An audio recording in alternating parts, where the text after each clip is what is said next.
ये जो खातून आपके साथ हैं, क्या आपकी गर्लफ्रेंड है? आलिफ असलान, मेरी होने वाली बीवी। मैं सिर्फ तुम्हें ये बताना चाहती हूँ कि जब ये तुमसे मिल रहा था तो मेरे साथ भी ताल्लुक में था। जाने मन बहुत से लोग जब आलिफ को देखते हैं तो उनकी पुरानी मोहब्बतें खत्म हो जाती हैं।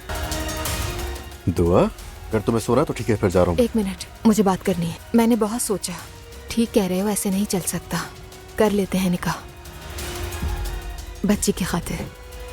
तुम्हें अपने शौहर से दोबारा निकाह करना है, उसके बाद कफालत का मसला नहीं रहेगा। मेरी जान हो तुमने आखिर कर ही लिया कबूल मुझे, तो यहीं सोऊंगा फिर आज, और तुम्हें भी शायद इस चीज से नहीं होगी प्रॉब्लम। ये मेरा वादा है तुमसे कि हर चीज अब पहले से ज्यादा अच्छी होगी। जरूर होगा।